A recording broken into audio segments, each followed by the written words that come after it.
ఓం శ్రీ మహాగణాధిపతయే నమః. దేవీం వాచమజనయంత దేవాస్తాం విశ్వరూపాః పశవో వదంతి సానో మంద్రేశమూర్జం దుహాన ధేనుర్వాగస్మానుపసుష్టుతైతు. ఓం శాంతి శాంతి శాంతి. అథ మహాభారతస్య విరాట పర్వే అద్య పర్యంతం ఏతావత్ పర్యంతం గత కథాయాः సమీక్ష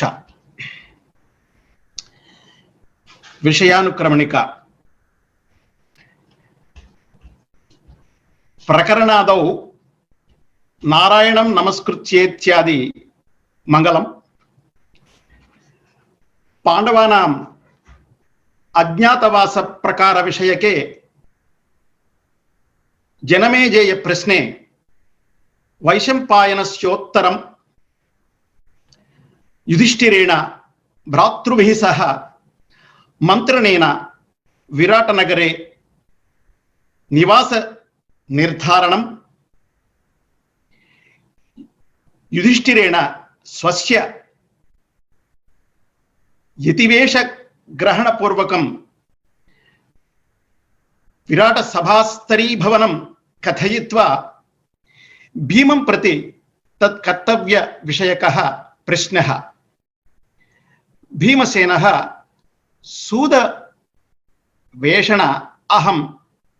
సూదవేషణాహం విరాటనగరే చరిష్యామీతి ఇత్యబ్రవీత్. తతో యుధిష్ఠిరస్య భీమం ప్రతి అర్జున కర్తవ్య కర్మ విషయే ప్రశ్నః. షండవేషేణ బృహన్నలేతి స్వనామ ప్రఖ్యాప్యంతఃపురస్త్రియో గీత నృత్య వాదిన్నాది శిక్షాయాన్ విరాటనగరే విహరిష్యామీతి అర్జునేన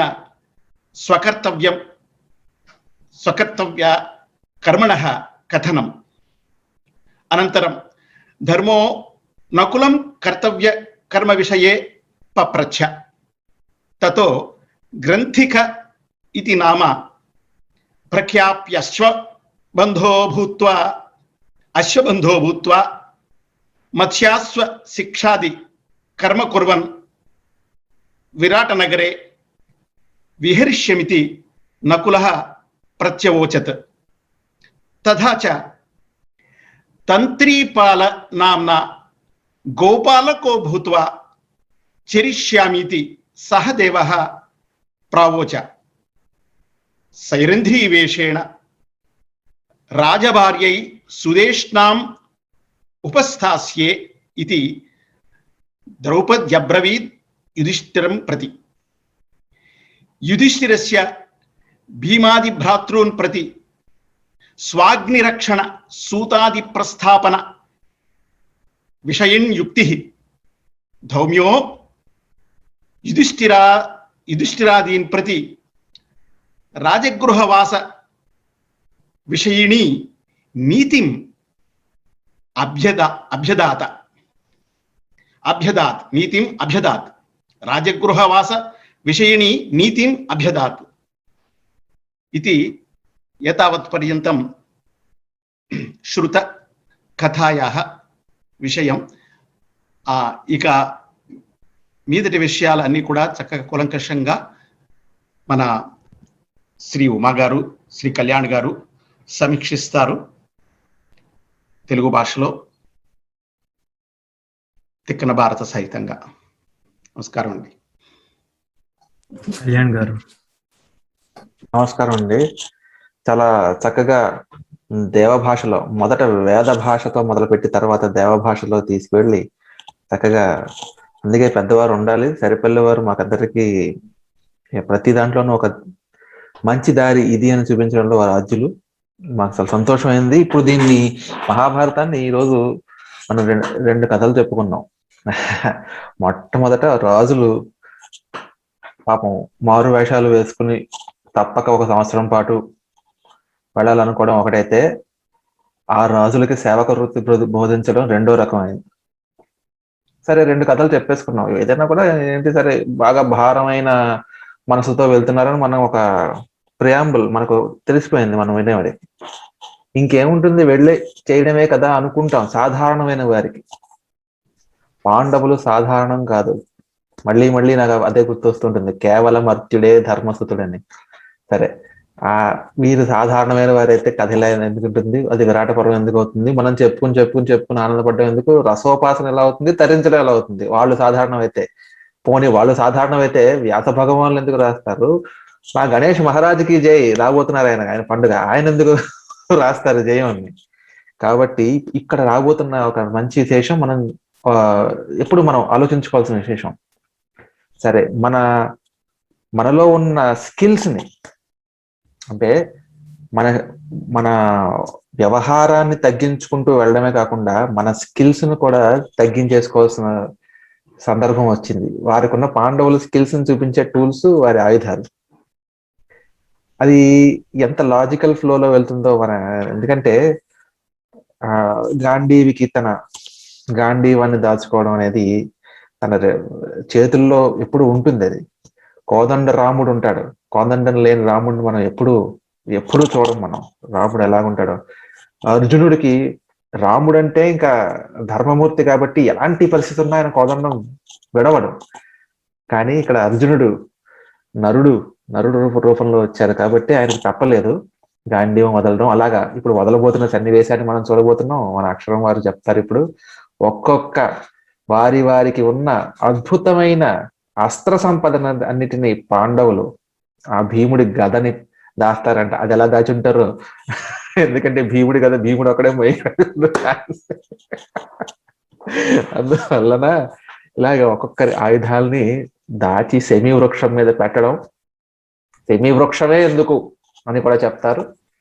ఇలా ఇప్పుడు సరే ఏదో పెడితే మనకు వచ్చే మామూలు మస్తిష్కంలో వచ్చే ఆలోచన ఏంటి, ఆయుధాలు తీసుకెళ్లి భూమిలో తవ్వేసి పెట్టేస్తాం.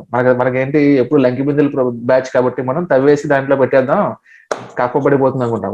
వీరు పురాణ పురుషులు కాబట్టి చెట్టు ఎక్కిస్తున్నారు, శమీ వృక్షం జంజట్ ఎక్కిస్తారు ఇప్పుడు. అందువల్ల ఇలాంటి కొన్ని విశేషాంశాలు ఇప్పుడు మనం చెప్పుకుందాం. అందులో భాగంగా అక్షరం వారు ఇప్పుడు దుర్గాస్తుతి కూడా చెప్తారు, తెలుగులో లేనిది సంస్కృతంలో ఉన్నది. ఇవన్నీ కూడా ఈరోజు మంచిగా చర్చించుకునే అంశాలు. మొట్టమొదటి మనం అక్షరం వారి చేసి తర్వాత మనం చర్చించుకుందాం. అక్షరం వారు మీరు అందుకోండి. ధన్యవాదాలండి, మీరు అద్భుతంగా చెప్పారు. ఇప్పుడు ఓం శ్రీ గురుభ్యో నమః. వసుదేవసుతం దేవం కంసచాణూరమర్దనం దేవకీ పరమానందం కృష్ణం వందే జగద్గురుం. మోదేవ్యై మహాదేవ్యై శివాయై సతతం నమః. నమః ప్రకృత్యై భద్రాయై నేతాః ప్రణతాస్మతాం. ఓం శ్రీ గురుభ్యో నమః. పోయినసారి మనం రాజధర్మాలు చెప్పుకున్నాం, రాజు వద్ద ఎలా మెలగాలనే సేవక ధర్మాలు చెప్పుకున్నాం.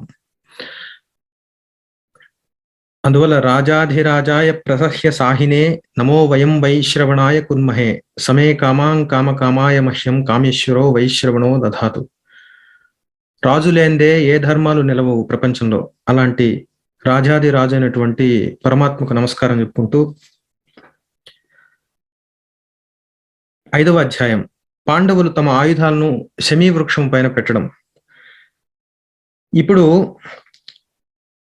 మన కళ్యాణ్ గారు చెప్పినట్లు వారి గోప్యమైన వేషాలు ధరించే ముందుగా వారికి ముఖ్యమైనటువంటివి బహిప్రాణాలైనటువంటి ఆయుధాలను కూడా క్షత్రియులు నిక్షిప్తం చేసే ఘట్టం. అంటే కొట్టబడిన వాళ్ళని రక్షించేవాడే క్షత్రియుడు. మహాభారతంలో గాని వైదిక ధర్మంలో 2 చెప్పారండి. ఒక ముఖ్యమైన ధర్మ సూక్ష్మము అది ఏమిటంటే, సూర్యమండలాన్ని భేదించుకొని మోక్షాన్ని పొందగలిగే వారు ఇద్దరే అని చెప్పారు. ఒకరు యోగి, రెండవ వాడు సుక్షత్రియుడు. ఎవడైతే ధర్మాన్ని నిలబెడుతూ ఎవరైతే రాజు క్షత్రియుడైన వాడు తన ప్రాణాలను అర్పిస్తాడో లేకపోతే ప్రాణాలను రక్షిస్తూ నిలబడగలుగుతారో వాళ్ళిద్దరే మోక్షానికి అర్హులట. ఆ కష్టము సుఖము రెండింటికి ద్వంద్వాలకు అతీతమైన యోగి, లేకపోతే ప్రాణాన్ని ఒక పుష్పంలాగా మిగిలిన వారికి అర్పించేటువంటి క్షత్రియుడు. వీళ్ళిద్దరు మాత్రమే మోక్షాన్ని పొందగలుగుతారు. అలాంటి సుక్షత్రియులైనటువంటి ధర్మరాజాదులు ఇప్పుడు వారి ఆయుధాలను ఒక చోట కప్పి దాచిపెట్టి వారు విరాట నగరంలోకి ప్రవేశించబోతున్నారు. మొట్టమొదటి శ్లోకం వైశంపాయనులు ఈ విధంగా అంటున్నారు: తే వీరా బద్ధ నిస్త్రింశాః తథా బద్ధ కలాపినః బద్ధ గోధాంగుళి త్రాణాః కాళిందీ మభితో యయుః. ఇక్కడ వైశంపాయనుల వారు జనమేజయుల వారికి చెప్తున్నారు, పాండవులు వారి వారి యొక్క కత్తులు, ఖడ్గాలు, అమ్ముల పొదులు అంటే బాణాలను పెట్టుకునే అమ్ముల పొదులు, వాటిని ధరించారు. అంతేకాకుండా వాళ్ళ అంగుళీయాలు అంటే వేళ్లకి మొదలైన వాటికి వాళ్ళు ఉడుము మరియు కొన్ని చర్మాలతో చేసిన తొడుగులు తొడుక్కున్నారట. వాళ్ళు తొడుక్కున్న తర్వాత ఒకసారి అందరూ లేచి కాళింది అంటే యమునా నది వైపుగా వాళ్ళు నడవడం మొదలుపెట్టారు. ఇక్కడ మనము సాధారణంగా ఈ మహాభారతం చదివేటప్పుడు అందరూ ఏం చేస్తా ఉంటే ఇదొక కథాంశం లాగా చూసి ముఖ్యమైనవన్నీ మర్చిపోతాము. కేవలం దాంట్లో రసము, కథ, దానికి సంబంధించిన ఆస్వాదించడం మాత్రమే మిగులుతుంది. కవిత్వము, కావ్య సౌందర్యం మాత్రమే కాదు మహాభారతం అంటే. మహాభారతంలో ముఖ్యంగా భారతీయులు మర్చిపోయిన విషయం ఏమిటంటే చరిత్ర. అంతేకాదు ఒక్కొక్కళ్ళ ఆయుధ సంపత్తి, ఏ వ్యూహాలు పన్నారు, రాజధర్మం ఏమిటి, ఇవన్నీ మర్చిపోయారు. ఏవైతే ప్రాణం లాంటివో హిందూ ధర్మానికి, సనాతన ధర్మానికి ఏదైతే ప్రాణమో రాజధర్మము, రాజును ఆశ్రయించే మిగిలినవన్నీ ఉంటాయి. సన్యాసులైనా, బ్రాహ్మణులైనా, సాధువులైనా, గోవులైనా, ఎవరైనా సరే అమాయకులైనా కేవలం రాజధర్మాన్ని ఆశ్రయించే నిలబడతాయి. ఇలాంటి రాజధర్మానికి సంబంధించినటువంటిది మరియు రాజ్యం యొక్క హద్దులు, మన ప్రాచీన భారతదేశం నైసర్గిక స్వరూపము, ఇలాంటివన్నీ పూర్తిగా మర్చిపోవడం జరిగింది. కాబట్టి నేను ఈ సందర్భంలో వీరు ఎలా ప్రవేశించారని ఒక స్క్రీన్ షేర్ చేసి నేను కొన్ని మ్యాప్స్ మీకు చూపించాలనుకుంటున్నాను.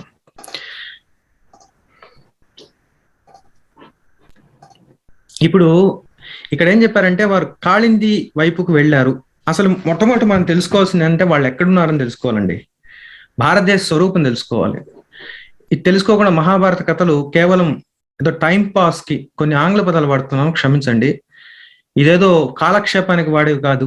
మహాభారతం అంటే మనం తెలుసుకోవాల్సింది ముఖ్యంగా ఇతిహాసం లాగా మూల మహాభారతాన్ని మనం చదువుకుంటున్నాం. కాబట్టి ఇది మహాభారతం అంటే గ్రేటర్ ఇండియా అంటే ఇప్పుడుండే ఒక పొలిటికల్ జియోగ్రఫికలీ ఇండియా కాదండి. ఇండియా అంటే ఇప్పుడుండే పాకిస్తాన్ ఇండియా, ప్రస్తుత పొలిటికల్ ఇండియా వేరే, గ్రేటర్ ఇండియా వేరే. అదే మహాభారతంలో ఒకప్పుడు ఇప్పుడుండే భారతదేశము, పాకిస్తాన్, ఆఫ్ఘనిస్తాన్ అంటే కాందహార్ అనుకోండి, దాని పాత పేరు గాంధార. అంతేకాదు ఆఫ్ఘనిస్తాన్ పక్కన ఉండే దాని పేరు తజికిస్తాన్ అంటారు. ఆ తజికిస్తాన్, అంతేకాకుండా కిర్గిస్తాన్, ఆ పైన అలాగే అటుపోతే పర్షియాని ఒకప్పుడు పర్షియాని ఇప్పుడు ఇరాన్ గా అనేవాళ్ళు. ఇంకాస్త పైకి పోయినప్పుడు ఈ హూనా, శక మరియు యవన ప్రాంతాలు, బ్యాక్ట్రియా, అంతవరకు ప్రాచీన భారతదేశం, వైదిక భూమి అది.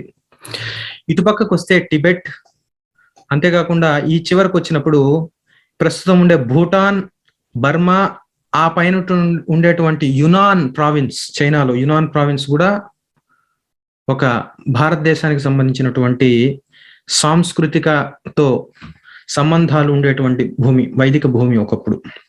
అంతేకాకుండా మీరు ఇటు వస్తే బర్మా, థాయిలాండ్, అలా వచ్చి కిందకి ఇండోనేషియా వరకు అది విస్తరించింది. అంతేకాకుండా ఇండోనేషియా తర్వాత ఆ పసిఫిక్ తీర ప్రాంతంలో ఉండే కొన్ని ద్వీపాలు కూడా దీనికి సంబంధించినటువంటి గ్రేటర్ ఇండియాలో భాగాలు ప్రాచీన కాలంలో.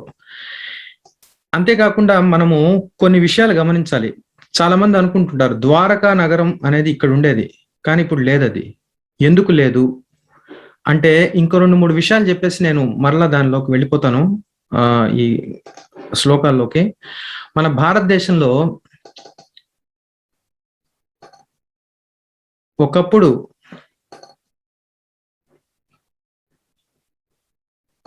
మూడు వేల 3,500 సంవత్సరాల ముందుండే భారత ఏదైనా ప్రపంచం వేరే. ఎందుకంటే ఓషియోనోగ్రఫీ దానికి సంబంధించి చూస్తే అనేక భూభాగాలు ఇక్కడ ఉండేవన్నీ సముద్ర గర్భంలో కలిసిపోవడం జరిగింది.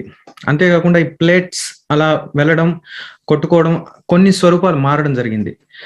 అవి హరప్పన్ సెటిల్మెంట్ అంటారు. హరప్ప, మొహెంజోదారో, సింధు నాగరికతకు సంబంధించిన సెటిల్మెంట్స్ ఇక్కడ ఉండేవన్నీ పోయాయి. అంతేకాకుండా సరస్వతి నది ఎండిపోయింది. ఇప్పుడు చెప్పే ద్వైతవనము ఎక్కడైతే భారతంలో మన పాండవులు ద్వైతవనం, కామ్యకవనం ఈ సరస్వతి నది తీరంలోనే ఉన్నవి. ఇప్పుడు ఉండేది కేవలం ఇండస్ రివర్. ఇండస్ రివర్ అంటే సింధు నది మాత్రమే. మరియు పంజాబ్ అంటే పంచనద ప్రాంతం. విపాస అదే బియాస్ అంటే ఇప్పుడు కొన్ని 5 నదులు ఉన్నాయి. దాంతో పాటు ఒకప్పుడు సరస్వతి నది ప్రవహించేది ఇక్కడ, అది ఇప్పుడు లేదు. ఆ ఎండిపోయిన చార మీరు ఖగోళ దృష్టి అంటే నాసా మొదలైన వాటిలో కనిపిస్తుంది మీకు. అంతేకాకుండా దీని చుట్టూ మీకు సెటిల్మెంట్స్ ఉన్నాయి. అంటే హరప్ప, మొహెంజోదారోకు సంబంధించినటువంటి అనేక సెటిల్మెంట్స్ ఇక్కడ ఉన్నాయి. అవన్నీ పోయాయి. ఎప్పుడు పోయాయంటే 4,500 సంవత్సరాల ముందుగా అక్కడ ఉండే అనేక నగరాలు పోవడం జరిగింది. కాలిబంగైన్ వీటినన్నీ అంటారు, ఇండస్ వ్యాలీ సివిలైజేషన్. ఇది నేను చెప్పాలనుకుంటున్నాను. కాబట్టి ఈ ద్వైతవనం, తిరిగి మనం ద్వైతవనాలకు వెళ్తే, ఇది ద్వైతవనం, ఇది సరస్వతి నది. కామ్యకవనం, ఈ కామ్యకవనానికి ద్వైతవనానికి వాళ్ళు వెళ్తూ వస్తుండేవాళ్ళు. కొన్ని రోజులు ఇక్కడ ఉన్నారు, కొన్ని రోజులు మళ్ళా ఇట్లా వచ్చారు. అంతేకాకుండా సౌగంధిక పుష్పం కోసం వారు ఇలా త్రిగర్త నుంచి వెళ్ళి ఈ హిమాలయ ప్రాంతానికి వెళ్ళడం, అక్కడి నుంచి అర్జునుల వారిని వాళ్ళు రిసీవ్ చేసుకోవడానికి, అంటే అర్జునుల వారు ఇంద్రసభకు వెళ్ళిన తర్వాత వాళ్ళందరూ తిరిగి ఆయన్ని ఆహ్వానం పలకడానికి 4 పాండవులు ద్రౌపదితో పాటు వెళ్తారు, ధౌమ్యులతో పాటు సశరీరంగా కొంత దూరం వెళ్తారు. అక్కడే సౌగంధిక పుష్పం, హనుమంతుల వారిని చూడడం అన్ని జరుగుతాయి హిమాలయాలో. మళ్ళా తిరిగి వచ్చేస్తారు అరణ్యపాసానికి. ఆ తర్వాత కామికం నుంచి ద్వైతవనానికి వచ్చి ద్వైతవనంలో ఉండి చివరి ద్వైతవనం నుంచి వాళ్ళు బయలుదేరతారు. ఎక్కడికి బయలుదేరతారు? ఈ శ్లోకంలో ఏం చెప్పారంటే కాళింది మభితో యుయుహు. కాళింది నది అంటే యమునా నది, అక్కడికి అటువైపుగా వెళ్ళారు వాళ్ళు. మత్స్య దేశానికి నేరుగా వెళ్ళొచ్చు, కానీ వీళ్ళు ఒక రకంగా వాళ్ళు వెళ్లే జాడ తెలియకుండా వెళ్ళడం జరిగింది. మీరు తిక్కన మహాభారతంలో చదివితే సాళ్వదేశం, యకృల్లోమం అని సంస్కృతంలో వాడారు. యకృల్లోమం బదులు సాళ్వదేశం నుంచే వాళ్ళు వచ్చినట్లు కొంత ఆయన వర్ణిస్తూ రాస్తారు. కానీ కొన్ని శ్లోకాల్లో నేను ఈ వారి గమనాన్ని చెప్తాను, తర్వాత కథాంశంలోకి వెళ్ళిపోదాం. ఆ తర్వాత ఏమైందంటే శ్లోకము యమునా నదికి వెళ్ళిన తర్వాత తతస్థే దక్షిణం తీరం అన్వగచ్చన్ పదాతయ. దక్షిణం తీరం అంటే యమునా నదికి వారు నిలబడితే వాళ్ళ కుడివైపుగా, ఆ కుడివైపు నుంచి కుడి గట్టు వైపు వెళ్ళి యమునా నదికి నివృత్త వనవాసా హి స్వరాష్ట్రం ప్రేప్సవస్, అంటే వాళ్ళు ఈ వనవాసం అయిపోయి సొంత రాజ్యాన్ని పొందాలనే ఒక లక్ష్యంతో, అజ్ఞాతవాసం పూర్తి చేయాలనే లక్ష్యంతో బయలుదేరారు. బయలుదేరి వసంతో గిరిదుర్గేషు వనదుర్గేషు ధన్వినః. దుర్గాలు చాలా రకాలు ఉన్నాయండి. దుర్గాలంటే ఒక రాజ్యాన్ని కాపాడేటువంటి ప్రాంతాలు. మరుదుర్గం అంటే చుట్టూ ఎడారిలాగా ఉంటుంది. వనదుర్గం ఫారెస్ట్ లాగా పెడతారు చుట్టూ, ఆర్టిఫిషియల్ గానివ్వండి లేకపోతే అక్కడే చేసేటట్టు చేస్తారు. జలదుర్గం లోపల యంత్రాలు పెట్టి చుట్టూ వాటర్ ఆ బాడీస్ ని పెట్టి దాని లోపల రకరకాల సొరచేపలు లాంటివి తిరిగే యంత్రాలు పెడతారు. మరియు గిరిదుర్గాలు అంటే కొండల లాంటి వాటి పైన పెట్టడము, ఉదాహరణకి త్రికూట పర్వతం పైన లంకానగరం, అలాగా ఇవన్నీ ఒక శాస్త్రంలో, స్థాపత్య వేదంలో భాగాలు ఎలా నిర్మించాలి అనేది. వారేం చేశారంటే అనేక రకాల గిరిదుర్గాలు, వనదుర్గాల్లో చాలా రహస్యంగా క్రమక్రమంగా వెళ్తూ చివరికి మధ్య మధ్యలో మృగజాతాని మహేశ్వాస, మధ్య మధ్యలో వేటాడుకుంటూ వాళ్ళు వెళ్తూ ఉన్నారు. వాళ్ళు అంతేకాకుండా అందరికీ ఎలా చెప్పడం మొదలు పెట్టారంటే, వాళ్ళ వేషాలన్నీ చూస్తే చాలా ఒక మట్టి కొట్టుకొని పోయి పెద్ద పెద్ద గడ్డాలతో ఉన్నారు వాళ్ళు ఉండి అందరికీ చెప్పుకుంటున్నారు మేము వేటగాళ్ళం అని చెప్పుకుంటూ వాళ్ళు వెళ్ళడం మొదలు పెట్టారట. అలా వెళ్తూ వెళ్తూ వారు ఉత్తరేణ దశారణస్తే, ఇది దశారణ ఉత్తరం వైపు, దశారణ ప్రాంతానికి ఉత్తరము, మరియు పాంచాలాన్ దక్షిణేనచ, పాంచాలాకి దక్షిణం భాగంలో ఉంటూ యక్రులోమాన్ శూరసేనాంశ అంతరేణ అంటే వాటి మధ్య. శూరసేన అనేది ఇక్కడ ఉంది చూడండి. యక్రులోమ అనేది ఈయన తిక్కన వారు ఏం చెప్పారంటే సాల్వదేశం అని చెప్పారు. కానీ యక్రులోమ అనే దానికి మధ్య ప్రాంతంలో, ఈ ప్రాంతంలో వారు ఇక్కడ వరకు వచ్చి తిరిగి దాని మధ్యగా మత్స్య దేశంలోకి ప్రవేశించారు. అది జరిగింది. ఈ విధంగా ప్రవేశించడానికి ముందు వారు చివరగా ఏం జరిగిందంటే ద్రౌపది అడుగుతుంది. అలా అలా వాళ్ళు వెళ్తున్నప్పుడు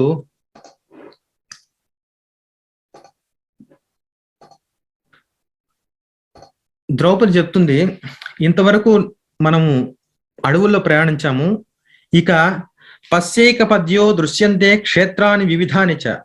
నేను చూస్తున్నాను మంచి మంచి రమ్యమైనటువంటి పొలాలు కనిపిస్తున్నాయి. ఇక్కడ ఒక నగరము, దాని చుట్టూ గ్రామాల వాతావరణం కనిపిస్తోంది.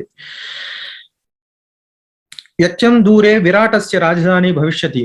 అక్కడ విరాట నగరం వచ్చేస్తున్నట్టుంది. కాబట్టి ఇక్కడ మనం హాయిగా ఈ రాత్రికి ఇక్కడే గడిపేసి లోపలికి వెళ్దామని చెప్తుంది ఆమె, డస్సిపోయి అలసిపోయి. అప్పుడు యుధిష్ఠిరులు అంటారు, ధనంజయ సముద్యమ్య పాంచాలీన్ వహ భారత. వెంటనే అంటాడు, మనము ఈ విధంగా అలసిపోయి ఇక్కడ చరించడానికి లేదు. మనలో ఎవ్వరు ఒక్కళ్ళు పట్టుబడినా కూడా మనం తిరిగి అరణ్యవాసం, అజ్ఞాతవాసం చేయాల్సి వస్తుంది. తతో 12 వర్షాన్ని ప్రవేష్టవ్యం వనే పునః ఏకస్మిన్నపి విజ్ఞాతే ప్రతిజ్ఞాతం హీనస్తత అని చెప్తారు ఆయన యుధిష్ఠిరులు.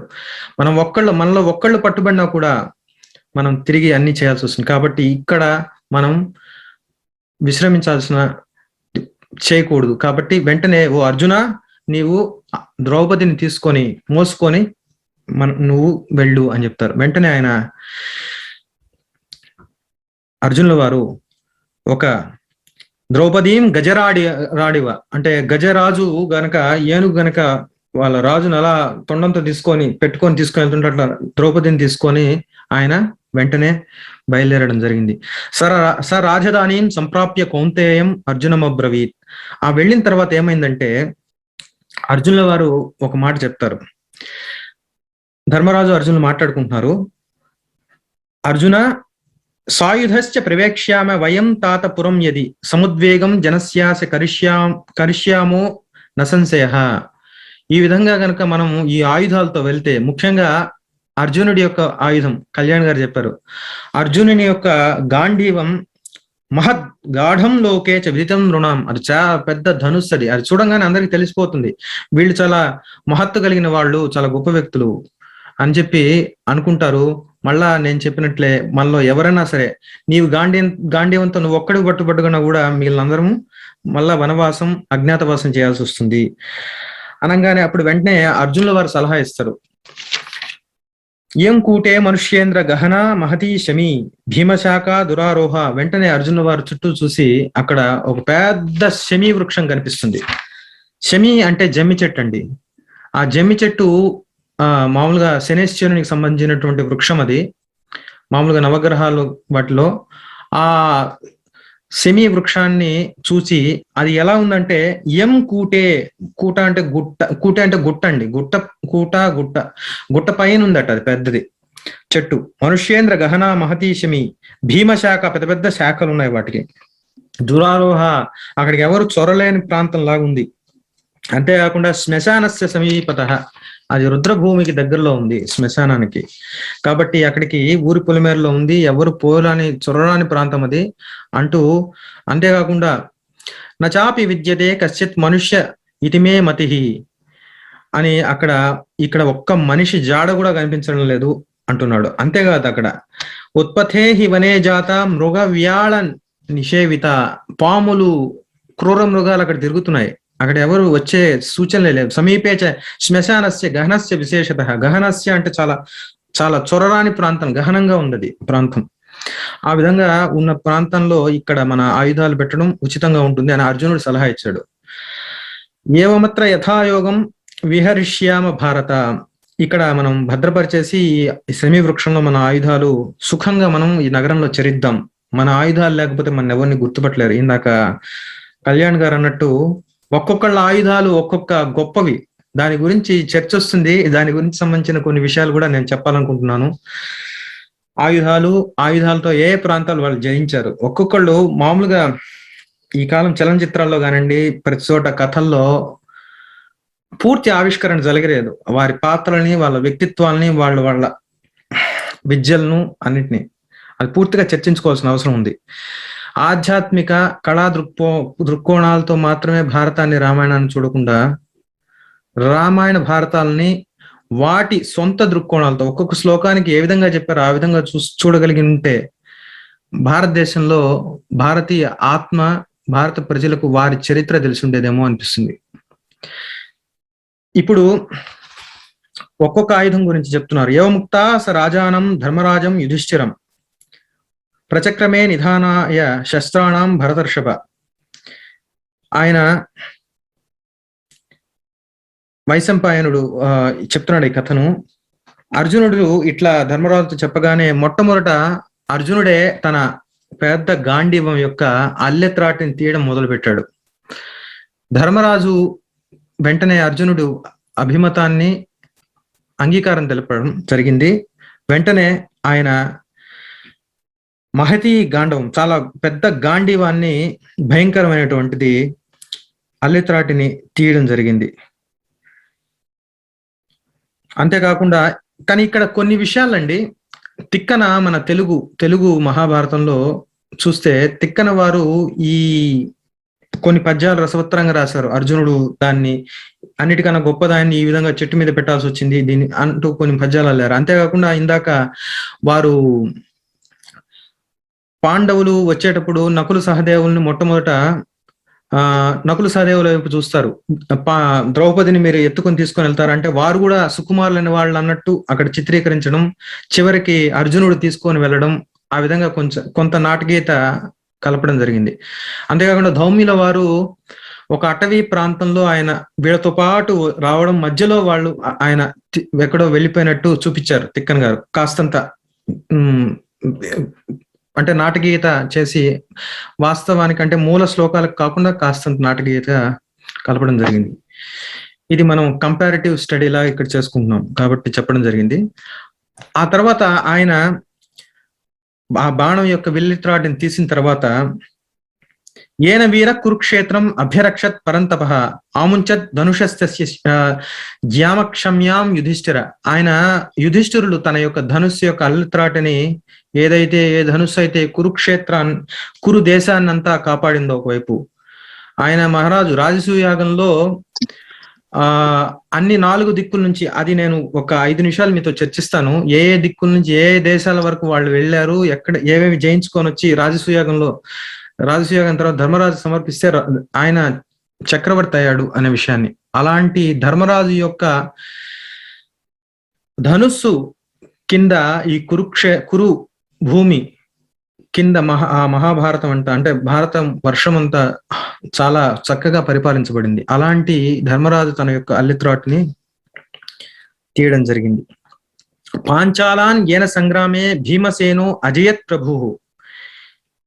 ఇక్కడ పాంచాలాన్ని భీముడు తన ధనుస్సు చేత, తర్వాత యుధిష్ఠిరుడు అయిపోయాడు, అర్జునుడు అయిపోయారు, ఆయన వారి యొక్క అది తీశారు. ఇక ఇప్పుడు చెప్పేది భీమసేనుల వారి గురించి, భీముల వారి గురించి. ఇక్కడ ఏం చెప్తున్నారంటే పాంచాల దేశాన్ని ఆయన అతలాకుతలం చేశారు అని చెప్తున్నారు భీమసేనులు. అసలు పాంచాల దేశాన్ని ఎక్కడికి వెళ్ళి ఆయన జయించారు అంటే 2 సందర్భాలండి ఇక్కడ.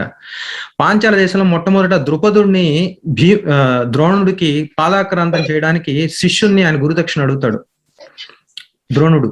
అప్పుడు భీమార్జునులు ఇద్దరు వెళ్ళి ద్రుపద మహారాజుని కట్టేసి తీసుకొని వస్తారు. ద్రుపద మహారాజు ఎవరంటే ద్రౌపదికి నాన్న. అప్పటికి ద్రౌపది పుట్టలేదు. ఆ తర్వాత వీళ్ళు జయించడం వల్ల ఆయన ఎంతో ఆనందపడి ఇలాంటి అల్లుడు కావాలనే కోరికతో అర్జునుడి కోసం ఆయన అంతేకాకుండా ద్రోణుని సంహరించాలనే ఉద్దేశంతో ఆయన యజ్ఞం చేయడం, యాజ్ఞసేని ప్రాదుర్భవించడము, ఆ ద్రోణుని చంపడానికి దృష్టద్యుమ్నుడు పుట్టడం జరుగుతుంది.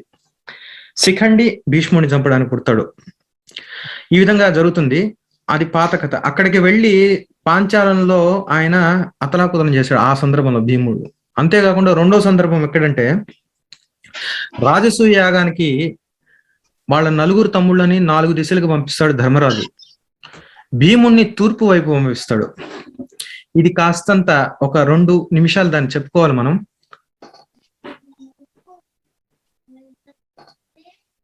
విజయయాత్ర.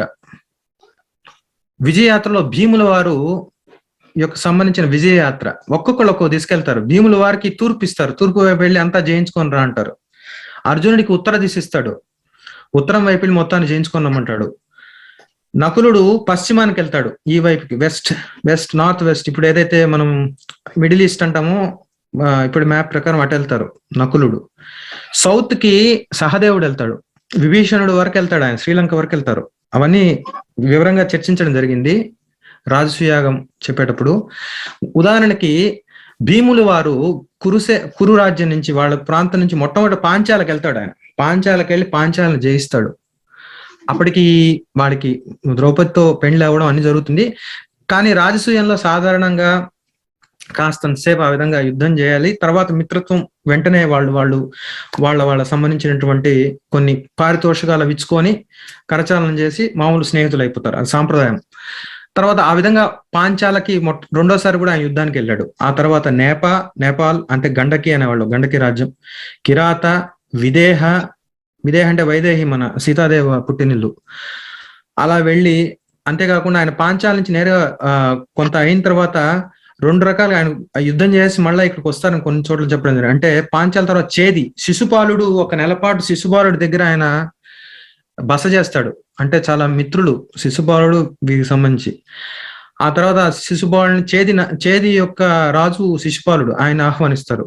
ఆ తర్వాత దశారణము, నేను చెప్పింది, కాశీ, మగధ, విదేహ, మగధకి వెళ్తారు. మగధలో అంతకుముందే జరాసంధుని వధించేస్తుంటారు, యుద్ధానికి వెళ్ళకముందే శ్రీకృష్ణుడు భీముడు వెళ్ళి. ఆ తర్వాత సహదేవుడు అనే అతని యొక్క కుమారుణ్ణి వీళ్ళు రాజ్యాభిషిక్తుని చేయడం మగధ వీరికి స్నేహం అవుతుంది. తర్వాత ముఖ్యంగా గమనించాల్సింది, అంగదేశాన్ని కూడా వెళ్ళి కర్ణుణ్ణి జయిస్తాడు భీముడు రాజసూయ సమయంలోనే. అలా వెళ్ళి వంగ, పౌండ్ర ఆ దేశాలు జయించుకుంటూ ఇప్పుడు ఉండేటువంటి బర్మా అది దాటి వియత్నాం, ఒకప్పుడు ఇటువైపు నుంచి మీరు వెళ్ళిపోవచ్చు ల్యాండ్ మాస్ తో వెళ్ళి ఆ సముద్ర ప్రాంతాల్లో ఉండే కొన్ని ద్వీపాలు కూడా జయించడం జరిగింది అని చెప్పడం జరుగుతుంది. ఇది భీముడి యొక్క ప్రస్తావన. ఆ తర్వాత భీముడు అయిన తర్వాత ఆయన యొక్క వింటి నారిని సవరించారని చెప్తూ తర్వాత నకుల వారు గురించి చెప్తారు. పశ్చిమామాశాం ధనుషా ఏన పాండవ మాద్రీపుత్రో మహాబాహు తామ్రాస్యో మితభాషిత తస్య మౌర్వీపమపాకర్షత్ శూర సంక్రందనో యుధి అని నకులుల వారి గురించి చెప్తారు. పశ్చిమాన్ని ఎవరైతే జయించారో అలాంటి నకులులు ఎలాంటి వాడు, నకులుని గురించి నిర్వచనం చెప్పారు. ఎలాంటి వాడు అంటే కులే నాస్తి సమోరూపే యస్యేతి నా కుల స్మృత. నకులుడు అందరిలోకి అందగాడు, అలాంటి అందగాడు ఎవ్వరూ లేరట మొత్తం కురువంశంలోనే. అందువల్లే కులే నాస్తి సమోరూపే యస్యేతి నకుల స్మృత అంటారు. అందువల్ల ఆ నకులుడు ఎక్కడికి వెళ్ళారు అని ఒకసారి ఊరికే చెప్పుకుందాము. నకులుడు మొట్టమొదటి కురు నుంచి బయలుదేరి సాల్వ దేశానికి, అభీర, శూద్ర, ఇక్కడ మీరు మరుభూమి అంటారు. ఇక్కడ మరుభూమి అంటే థార్ ఎడారి అనుకోండి, థార్ ఎడారి అది దాటి శూద్ర, అభీర దేశాలు, పాకిస్తాన్ వరకు ఇది సింధు ఉంటే అది దాటి కేకయ, మద్ర అంటే ఇప్పుడు ఉండేటువంటి ఆఫ్ఘనిస్తాన్, ఆ దేశాలను జయించి గాంధార, ఆఫ్ఘనిస్తాన్ వెళ్ళడమే కాకుండా ఆ పైన ప్రాంతాలకు వెళ్ళిపోతారు. బాహ్లిక, శక, తుర్కెమినిస్తాన్ అంతా జయించుకుంటూ ఆయన హూనా, యవన అంటే ఆల్మోస్ట్ మీరు ఇప్పుడు ఉండేటువంటి గ్రీస్ ఆ బార్డర్ వరకు వెళ్ళిపోతారు, బ్యాక్టీరియా వరకు వెళ్తారు. ఇటుపక్క వెళ్ళి పారసీక అంటే పర్షియా, ఇరాన్ దాటి, అంతేకాకుండా ఈ పహలవ నుంచి ఆయన సముద్ర ప్రాంతాలకు వెళ్ళి అరేబియన్ ఆ దేశాలకు సంబంధించిన అనేక తెగల్ని ఆయన కొట్టి సుమారు 10,000 గాడిదల నిండా, ఇది మహాభారతం చెప్పిన విషయం అండి, నేను చెప్తున్నాను. మహాభారతంలో 10,000 గాడిదల పైన రత్నాలు, రూప్యములు వాళ్ళు ఆయనకి సమర్పించుకున్నవి. ఆ గాడిదలు మోయలేక రాజసూయ యాగానికి తీసుకొని వస్తారట నకులుల వారు. కొన్ని అక్కడ దానాలు చేయగా మిగిలిన తీసుకొని వచ్చి వీరికి సమర్పిస్తారట. అంత ప్రాంతాన్ని ఆయన నకులుడు చేయిస్తాడు, పశ్చిమాన్ని. ఇక దక్షిణాచారో దిశాం ఏనాజయన్ ప్రభు అని సహదేవుడు ఆయుధం, ఎవరైతే దక్షిణాన్ని జయించారో దక్షిణ ప్రాంతం చూద్దాం. అప్పట్లో చాలా మంది అంటారు ఈ దండకారణ్యం ఇక్కడ ఎవరు లేదు, ఆర్య ద్రావిడ ఏవో చెప్తుంటారు. కానీ మహాభారతంలో చెప్పిన సంఘటన చెప్తున్నాను, ఏదైతే వర్ణించారో వారు సహదేవులు వారు ఇక్కడి నుంచి బయలుదేరి దానికి సౌత్ లో ఉంటుంది, మన కురు ప్రాంతానికి సౌత్ లో ఉండేది. కురు అంటే అప్రాక్సిమేట్లీ ఢిల్లీ స్టేట్ అనుకోండి, హర్యానా ఢిల్లీ. అక్కడి నుంచి సూరసేనకు వచ్చి, సూరసేన సౌత్ కు వచ్చి, మత్స్య అంటే అప్రాక్సిమేట్లీ రాజస్థాన్ ఆ ప్రాంతానికి వచ్చి, తర్వాత కుంతి భోజులు అంటే కుంతి యొక్క తండ్రి ఆయన, వీరికి మన శ్రీకృష్ణ యాదవులకి సంబంధం ఉంది. అక్కడి నుంచి వచ్చి కరుష దేశానికి సంబంధించిన రాజు ఎవరంటే దంతవక్త్రుడు, చేది రాజు శిశుపాలుడు వస్తారనమాట. ఆ కిష్కింద అనేది ఇక్కడ మైంద ద్వివిధులు ఉండేవాళ్ళు అప్పట్లో. కిష్కింద అంటే మనకి తెలుసు, సుగ్రీవుడు రాజుగా ఉన్నాడు రామాయణ కాలంలో. ఆ ప్రాంతాన్ని మైంద ద్వివిధులు ఇంకా పరిపాలిస్తుంటారు. వారిని జయించుకున్న తర్వాత వాళ్ళతో స్నేహపూర్వకంగా అక్కడ నుంచి కదిలి, అంతేకాదు మధ్యలో మీకు కార్తవీర్యార్జునుడు, అంతేకాకుండా మాహిష్మతి రాజ్యం, ఈ కాలం సినిమాల్లో కూడా చూపిస్తారు. మాహిష్మతి ఆ నగరం అంతా ఇక్కడ వస్తుంది. మీరు గమనిస్తే ఇదంతా వింధ్య పర్వతాలండి. ఈ వింధ్య పర్వతాలు ఉత్తర వైపు అంతా ఒకటి, ఆ కింద భూభాగం అంతా మరొక రకంగా చూసేవాళ్ళు ఒకప్పుడు. కాబట్టి వింధ్య కిందకు వచ్చేసి ఆయన అన్ని జయించుకుంటూ కొంకణ, కిష్కింద, మహిషక, కర్ణాటక ఆ ప్రాంతాన్ని, అక్కడికి వచ్చి కేరళ, పాండ్య, సింహళ, శ్రీలంకలో విభీషణుల వారిని జయించడం. విభీషణుల వారు చూసి వారిని ఇంకా యుగాలు మారాయి, ఎవరో వచ్చాడు చిన్నవాడు, ఎవడో వచ్చి నన్ను జయించడానికి వచ్చాడు సంతోషంగా ఆయన కొన్ని ఆ పారితోషికాలు ఇచ్చేసి ఆయన నమస్కారం పెట్టి పంపించేస్తారట. అక్కడ వర్ణన లంకలో విభీషణుల వారిని జయించిన తర్వాత అక్కడి నుంచి అనేక ప్రాంతాలు, ద్రవిడ ప్రాంతాలు, ఆంధ్ర ప్రాంతము, కళింగ, ఉత్కళ, ఓఢ్ర మొదలైనవన్నీ ఆయన జయించేసుకొని తిరిగి వెళ్ళిపోతారు. ఇది సహదేవుల వారిది. ఇక అర్జునుల వారి గురించి చెప్తే, అర్జునుల వారు ఇంకా ఆయన యొక్క చెప్పాలంటే ఆల్మోస్ట్ ఈ ఇటువైపు చీనా ప్రాంతం, భగదత్తుడిని, ప్రాగ్జ్యోతిషం, చీనా అంటే భగదత్తుడు అనే చాలా మాయా యుద్ధం చేశాయని ఆయన ఆ ప్రాంతాన్ని జయించుకుంటూ వెళ్తారు. అంతేకాకుండా త్రిగర్త, కాశ్మీర, దర్దర ఆ పైన ప్రాంతాలకు వెళ్ళి, పరమ అంటే తజికిస్తాన్ దాటి పైకి వెళ్ళి కిర్గిస్తాన్ అంటే ఉత్తర కురు భూములు, దానికి వెళ్ళేసి కొన్ని ప్రాంతాలు చెప్తారండి వాళ్ళు. రిషిక అనే ప్రాంతాన్ని, రిషిక అంటే కొంతమంది రష్యా అని కూడా అంటారు. మంగోలియా నుంచి రష్యా వెళ్ళి అంతవరకు జయించుకొని తిరిగి శ్వేతపర్వతం దగ్గరికి వచ్చేసి ఆయన తిరిగి ఇట్లా వచ్చారు అని కొంతమంది అంటారు. కొంతమంది రిషిక ప్రాంతాన్ని దీన్ని అన్నారు. దీని దగ్గర కాస్తంత ఇది ఉంది కాబట్టి ఆయన నార్త్ చాలా వరకు ఉత్తర భూభాగం వెళ్ళి జయించేసి వచ్చినట్టు దాంట్లో వ్రాసి ఉంది మన మహాభారతంలో. ఇది వాళ్ళు జయించిన ప్రాంతం కాబట్టి దక్షిణాచారో దిశం అంటూ సహదేవుల యొక్క ఏదైతే విల్లు, ధనుస్సు, ఆయుధం ఏవైతే ఈ దక్షిణ ప్రాంతాన్ని జయించిందో దాన్ని కూడా ఆయన వింటినారని సడలించాడు అని చెప్తాడు. ఆ తర్వాత వారి మిగిలిన ఆయుధాలు, ధనుస్సు అనేది చాలా ఒక ప్రత్యేకత ఉండేది పాతకాలంలో. ధనుర్వేదం, ధనుస్సు దానికి ఒక మహత్వం ఆపాదించేవాడు. అందువల్ల దాన్ని వర్ణించుకుంటూ చివరగా ఖడ్గాంశ దీప్తాన్ దీర్ఘాంశ కలాపాంశ మహాధనాన్ విపాఠాన్ క్షురధారాంశ ధనుర్నిధదు సహా, వీటన్నిటితో పాటు మిగిలిన ఆయుధాలన్నింటినీ తీసుకొని, అంటే చాలా చాలా కత్తులు, వీటి గురించి మరలా వర్ణన వస్తుంది. మీరు దాని మీద ఎలాంటి అలంకారాలు ఉంటాయి, ఇంద్రగోపాల్ లాంటివి ధర్మరాజు యొక్క ఆయుధాల మీద ఉంటాయి, ఆయన సిగ్నేచర్స్ అంటారు. అలా ఆ ఖడ్గాలను తలతల మెరిసేవి, దీర్ఘమైనటువంటి పెద్ద పెద్దవి. భీముడి ఖడ్గము చాలా బరువైంది. అలాంటి ఖడ్గాలన్నిటిని కలాపం అంటే అమ్ములు పొది, వాటినన్నింటినీ కట్టి, అంతేకాకుండా విపాఠాన్ క్షురధారాంశ అంటే క్షురధార చురకత్తులు అలాంటివన్నిటిని కట్టి ధనుర్నిధదు సహా అన్నిటిని గట్టిగా కలిపి కట్టారట. కట్టిన తర్వాత ఆయన కుంతిపుత్రుడైన యుధిష్ఠిరుడు అరుహ్యేమాం శమీం వీరం అని మొట్టమొదట నకులుడికి చెప్తారు. ఇక్కడ నకుల వెళ్ళి పైన ఆయుధాలు పెట్టు అని చెప్తారు నకులుడికి. కానీ మన తెలుగు వాటిలో వేరే విధంగా ఉంటుంది, మన తిక్కన వారు రాసిన దాంట్లో. కానీ ఒరిజినల్ గా మూల భారతంలో నకులుడు వెళ్ళి ఆయుధాలు పెడతాడు. తాము పారుహ్య నకులం ధనుంషి నిధనే స్వయం. అక్కడికి వెళ్ళి నకులుడు చెట్టు పైన ఎక్కి దాని తొర్రలో, అంటే పెద్ద వృక్షం అది, ఆ తొర్రలో ఆ ఆయుధాలన్నింటినీ నిక్షేపం చేయడానికి వెళ్తాడు బాగా కట్టి.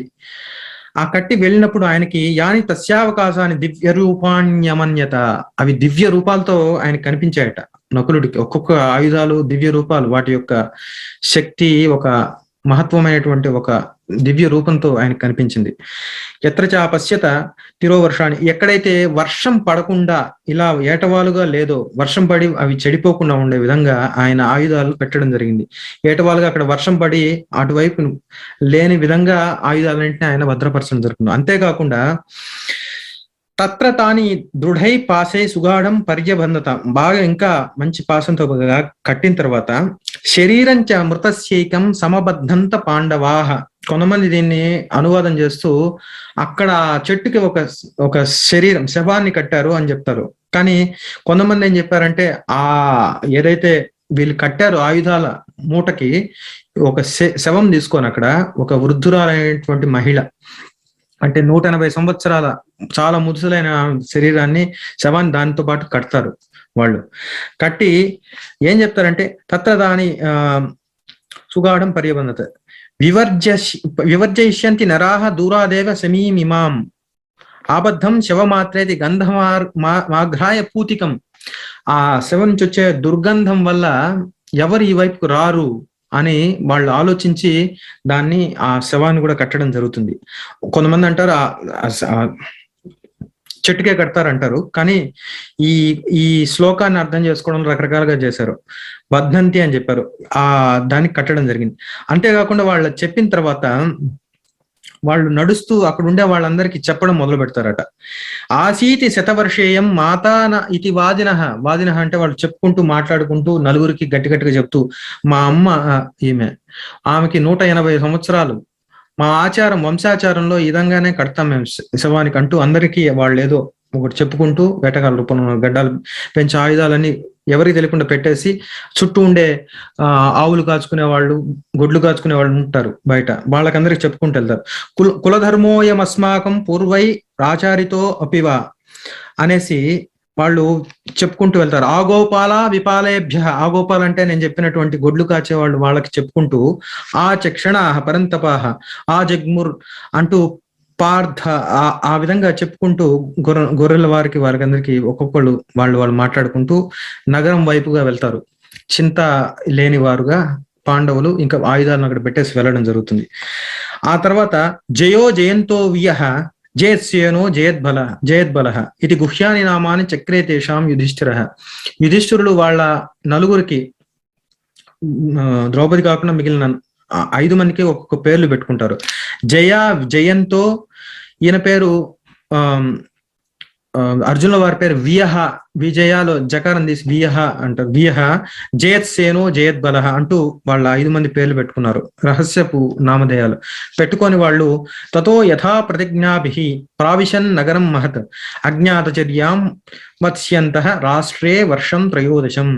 తమ ప్రతిజ్ఞానుసారం 13వ సంవత్సరం అజ్ఞాతవాసం పూర్తి చేయదలిసి ఆ విరాట నగరంలోకి వారు ప్రవేశించారు. ఈ విధంగా పురప్రవేశే అస్త్ర సంస్థాపనే 5వ అధ్యాయ, పాండవ ప్రవేశ ఉపపర్వంలో ఈ పురప్రవేశే అస్త్ర సంస్థాపనే అనే ఒక 5వ అధ్యాయం పూర్తయింది. మార్గేణ స్వస్తి ప్రజాభ్యః పరిపాలయంతాం న్యాయేన మార్గేణ మహీమహీసాః గోబ్రాహ్మణేభ్యः సోమస్తు నిత్యం లోకాః సమస్తాః సుఖినో భవంతు. కాయేన వాచా మనసేంద్రియైర్వా బుద్ధ్యాత్మనా వా ప్రకృతిస్వభావాత్ కరోమి యజ్జత్ సకలం పరస్మై శ్రీమన్నారాయణాయేతి సమర్పయామి. జై శ్రీరామ్.